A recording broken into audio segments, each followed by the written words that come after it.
고모님이 앉았다 가면 따뜻해. 네, 대표놨어. 온기를 남겨주시고. 자, 스마트 크루즈 컨트롤과 이제 차선 유지 보조 기능을 켜서 고속도로 주행 보조 기능을 한번 테스트해 보도록 하겠습니다. 근데 얘가 고속도로라는 걸 알아? 이 차. 내비게이션하고 연동해서 알지. 내비게이션. 아이고, 왜 이렇게 무서워. 여기 박을 것 같아. 난 차를 믿지 않아. 이쪽으로 와, 그러면. 아씨, 그게 지금. 고속도로 자율주행 보조.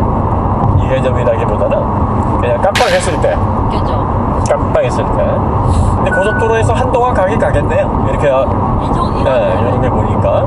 한쪽으로 쏠리지 않고 중앙 좀 잘 잡네. 쏠리면 다시 또 중앙 잡고, 뭐 이런 식으로. 네, 앞에 차 있으니까 속도 잘 줄이고. 네. 근데 이 경고가 굉장히 자주 울리네요. 네. 자신이 없어, 차가. 잡아주긴 잘 잡아줍니다. 그러니까 고속도로처럼 그 커브가 없는 환경에서는 네. 잘 잡아줄 것 같아요. 네. 코로나 가입값이 좀 작으면. 그렇죠. 이러면 이제 좀 놓치는 경향이 좀 있어요. 고속도로에서만 이렇게 한시적으로 좀 쓰셔야 될 것 같아요. 엔진 차이로 가볍게 느껴질 수가 있나요? 엔진 차이로?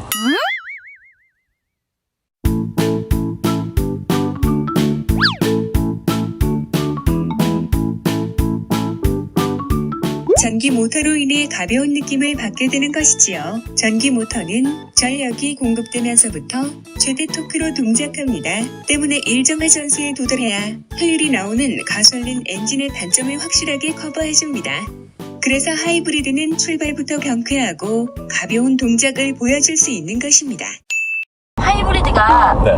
고속 연비가 불리하다는데 네. 디젤 연비를 후려치는 이유는 뭔가요? 기본적으로 하이브리드에는 효율 좋은 엑기스 사이클 엔진이 들어가고요. 그 다음에 이 모델 같은 경우에는 이제 직분사 방식이에요. 직분사가 항속 구간에서 정속 주행을 하게 되면은 이제 희망연소로 효율이 좋아요. 거기에다가 모터까지 어시스트가 됩니다. 아주 속도를 많이 내지 않는 이상은 회생제동이 됩니다. 가속 페달을 밟고 있다가 뗄 때마다 회생제동이 돼요. 그러면서 계속 어시스트로 고속에서도 밀어주는 힘을 줘요. 전기 모터가. 그렇게 되면 엔진이 좀 더 낮은 회전수에서 좀 더 좋은 출력이 나오죠. 회전수가 낮다는 것은 그만큼 기름 더 쓴다는 얘기예요. 그러니까 효율이 좋을 수밖에 없죠. 그러니까 하이브리드가 고속의 성능이 좀 떨어진다는 거는 네. 성능 향상이 저속 구간에서 더 훨씬 많이 생기고 고속 구간에서는 덜 생기기 때문에 상대적으로 그런 거지 고속이라고 성능이 하이브리드 때문에 떨어진다가 아니고 조금 덜 향상된다. 그런데 어쨌든 향상이 되기 때문에 디젤만큼 디젤 이상은 된다. 뭐 그 정도로 이해하시면 될 것 같아요. 아마 좋습니다. 정속 주행 시의 효율이 디젤이랑 비슷하거나 네. 요즘은 약간 떨어지거나 네. 근데 시내에서는 더 좋아요. 근데 이제 하이브리드가. 고속에서 정성으로 정확하게 갈 때는 그럴 수 네. 있는데 어쨌든 네. 고속도로라 해도 가속도 했다가 그렇죠. 하잖아요. 네. 네, 그런 것까지 고려하면 네. 하이브리드가 유리한 면이 있죠. 유리한 면이 있어요. 하이브리드 1년 유지 비용은 어떤가요? 라는 질문이 있었는데 그거야 뭐 주행 환경마다 다르죠. 이거는 저희가 네. 1년을 타보지 않아서 그러니까 주행 환경에 따라서 많이 주행하면 많이 아끼는 거고 적게 주행하면 뭐 그만큼 효율은 덜 나는 거죠. 하이브리드 배터리 내구성에 대해서 질문을 해주셨거든요. 네, 내구성, 수명. 배터리 보통 하이브리드 배터리 리튬이온 배터리가 500개에서 1000회 정도 되는데요. 그러니까 하이브리드는 충전 특성상 잦은 충전과 방전을 반복을 해요. 그러니까 그 거의 90%까지 가득 채워서 쓰질 않아요. 그리고 하위 뭐 10%까지 다 비워내질 않아요. 대체적으로 하이브리드가 쓰는 영역이 50%에서 80% 사이에 그 30% 구간이에요. 이게 가장 하이브리드에서 자주 쓰는 구간인데 요 구간대에서 움직이면은 리튬 이온 배터리가 500회에서 1000회 정도를 보장하는 수명에 5배 이상이 늘어납니다. 그렇기 때문에 하이브리드 배터리를 10년 정도 개런티를 하는 이유가 그거예요. 거기 있어요. 7년, 뭐 어떤 제조사는 길게는 10년까지 해주는 이유가 거의 바닥서부터 거의 가득 찰 때까지 그 구간을 왔다 갔다 하게 되면은 오래 못 써요. 배터리가 원래 그렇게 돼 있습니다. 보통 전자제품들이 한 2년 정도 쓰면 배터리가 나가는 이유가 그거예요. 전자제품의 휴대폰 같은 경우에는 거의 뭐 1, 2까지 쓰다가 나중에 100까지 하는데, 그게 0에서 100까지 쓰는 게 아니라 전자제품에 들어가는 소형 배터리는 하위 10에서 끊고 상위 90에서 끊어요. 전기차는 좀 더 여유 있게 그 구간을 끊는데 그걸 플래토 구간이라 그래요. 그런데 그거를 아주 막 쥐어짜서 쓰는 게 아니라 보통 회생제동을 하게 되면 한 50까지 떨어졌다가 다시 충전되고 다시 80 정도에서는 또 멈추고 뭐 이런 식으로 해서 대략적으로 한 30%에서 넓게는 40%까지 그 구간을 쓰거든요. 근데 지금도 이제 네. 슬슬 타고 오면서 보면 반 이하로 내려가실 때가 거의 없어요. 그렇죠. 네. 그리고 절반 가득 차지도 않아요. 아, 그렇게까지 안 차는구나. 그래요. 그러니까 그 구간을 쓰게 되면 이 플래토 구간 중에서도 굉장히 양질의 구간을 쓰는 거예요. 이렇게 되면은 높게는 10배까지도 수명이 늘어요. 그래서 7년 혹은 길게는 10년까지 보장을 해줄 수 있는 거죠. 그러니까 크게 걱정 안 하셔도 돼요. 전기 플러스 수소 플러스 하이브리드는 나올 수 없습니까? 전기 플러스, 아니 그러니까 이게 되게 좀 답답한 게 뭐냐면 네. 수소차도 전기차예요. 그거를 수소는 수소차고 전기는 전기차고. BEV는 전기라고 생각을 하시는데 수소를 옥시데이션해서 전기를 발생시키는 거예요. 그러니까 구조가 이거예요. 공기 흡입구에서 공기를 흡입을 해요. 그 중에서 순수하게 공기를 이제 햇볕 필터로 걸러서 O만 쓰는 거야. O만. 그리고 H를 붙여요. 그럼 이게 붙이면서 이게 산화가 되는 거예요. 그걸 이제 그 두 공기를 끌어들이는 게 백금과 팔라듐이에요. 그게 수소든 산소든 빨아들여서 얘들을 합쳐요. 합치면서 H2O가 되면서 물이 되는데 그 물이 되는 과정에서 에너지가 나와요. 안정화가 되는 과정에서 에너지가 나오는 게 전기예요. 네.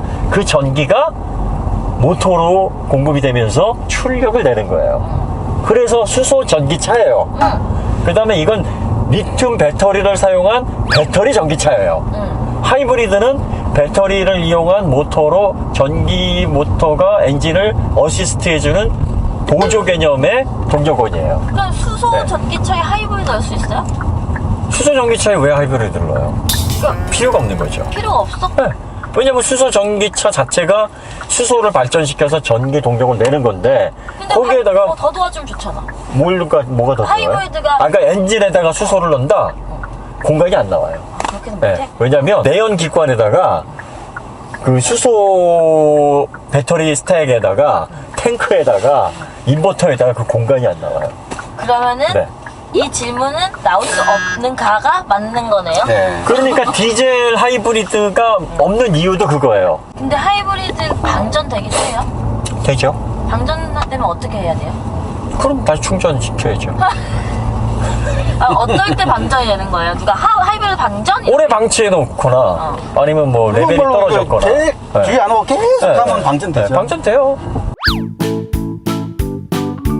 하이브리드 전기차 배터리는 BMS가 배터리 과방전 과충전을 방지하기 위해 20%에서 80% 구간에서 산화 환원이 이루어지도록 제어합니다.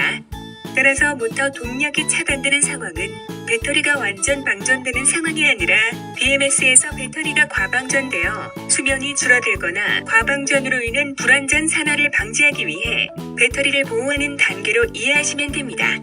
완전 충전 시에도 마찬가지로 관리가 이루어집니다.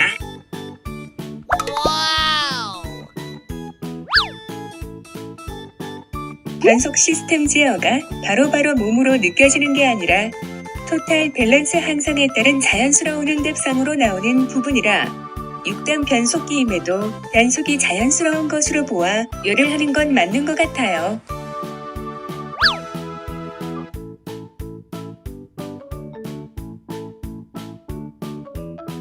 회생 제동 시 이질감 때문일 수 있습니다.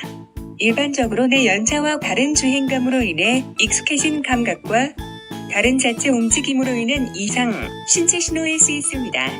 다시 말해 멀미는 시각 정보와 귀의 균형을 잡는 방거리관 간의 정보 혼선으로 인한 현상일 수도 있다는 뜻.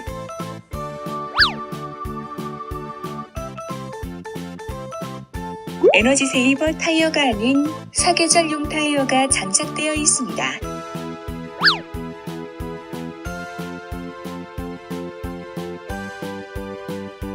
인버터, 전기모터, 배터리 등 하이브리드 부품이 추가되기 때문에 가솔린 디젤 자동차에 비해 유지 보수해야 할 항목이 많은 것은 사실입니다.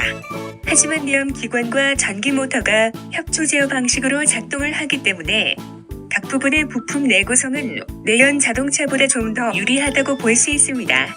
가장 큰 비용을 발생시키는 배터리 문제만 없다면 관리 비용은 크게 걱정할 부분이 아니라고 보여집니다. 매뉴얼에 명시되어 있는 주기를 준수하시면 됩니다. 주변 지인이나 인터넷에 문의하시지 말고 차를 구입하시면서 받으신 매뉴얼대로 관리하셔야 합니다.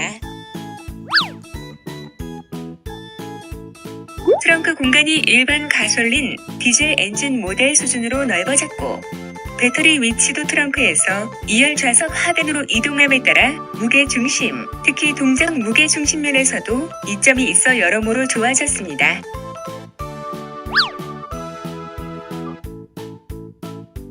후륜 구동 하이브리드도 많습니다.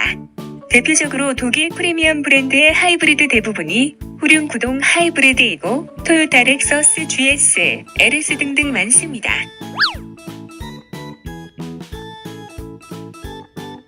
하이브리드 특성상 시동이 자주 온, 오프 되는 구조 때문에 엔진 내 구성 부분에서 불리할 것으로 생각하시는 분들이 많은데 냉각시 온, 오프가 아니며 하이브리드의 엔진 시동은 주로 사용시 관성에 의해 자연스럽게 이루어지기 때문에 실제 엔진이 받는 스트레스는 생각보다 크지 않습니다. 또 전기 모터의 어시스트로 보다 낮은 회전수에서 안정적인 출력을 내기에 엔진 자체의 내구성 및 메인터넌스 부분은 내용 엔진만 사용하는 모델에 비해 유리합니다. 모터 제어, ECU 즉 모터 드라이버 컨트롤러의 세팅을 변경할 수는 있으나 하이브리드 모터 제어와 가솔린 엔진 제어의 협조 제어, 회생 제동 효율 등 복합적인 사항들을 고려해서 세팅이 됩니다. 이를 외부에서 재설정하여 최적의 밸런스를 재입력할 수 있는 외부 튜닝 업체는 없다고 생각하시면 됩니다.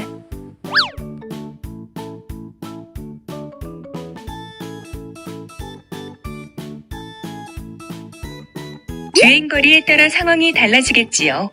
통상적으로 연 2만 km가 넘지 않는 운행 조건이라면 초기 구입 가격이 저렴한 LPG 차량이 전체 유지비 면에서 유리하다고 볼 수 있습니다.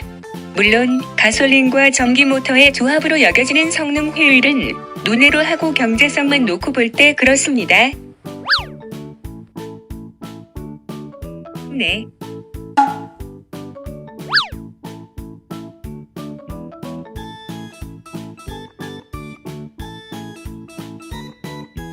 솔라 패널 연구에 드신 질문이시군요.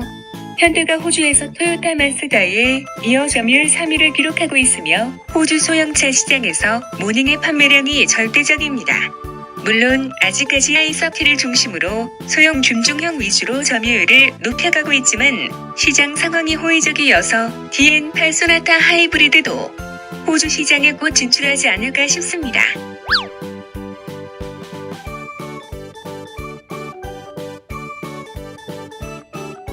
회생 제동은 기본적으로 자동차가 가지고 있는 운동 에너지를 이용하여 전기를 생성시키는 원리입니다.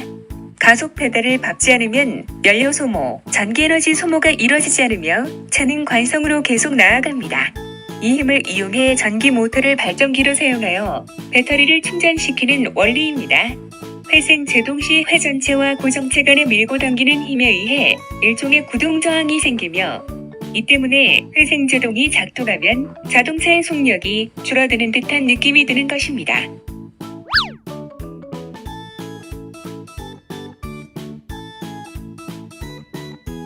하이브리드는 모터의 변속기가 조합되는 설계와 모터가 변속기 역할, 감속기를 하는 설계로 나뉩니다.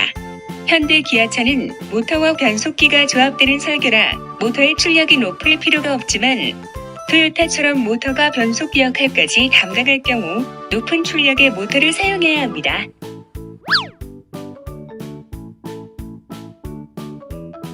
기존의 내연 자동차를 베이스로 하이브리드를 설계할 경우 배터리가 트렁크 또는 좌석 하단에 위치해서 전륜 구동의 무게 배분의 이점을 무조건 주는 것으로 언급되기도 하는데 하이브리드는 리어의 배터리 증가로 인한 무게 배분에 따른 밸런스 조정을 별도로 하게 됩니다. 배터리가 차체 하부에 장착되어 무게 중심을 낮춰준다는 점에서는 이익이 될 수 있으나 기본적인 차량 밸런스는 무조건 좋아진다고 보기 어렵습니다. 자동차 동력학은 매우 복잡한 분야입니다.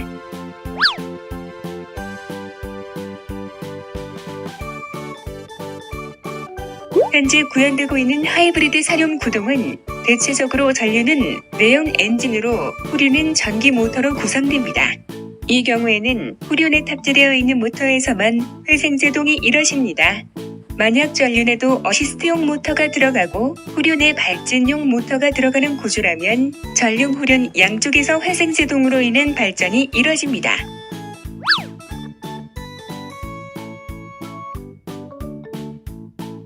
연 1만 킬로미터 주행하시는 환경이라면 LPG가 경제적으로 무조건 이득입니다. 그렇답니다, 갓독자 여러분들. 제가 받은 질문 다 해드렸습니다. 다 했습니까? 다 했습니까? 네, 나름. 밥 먹고 오겠습니다. 네, 여러분, 안녕. 네. 대표님 여기 지갑 꺼내야 돼.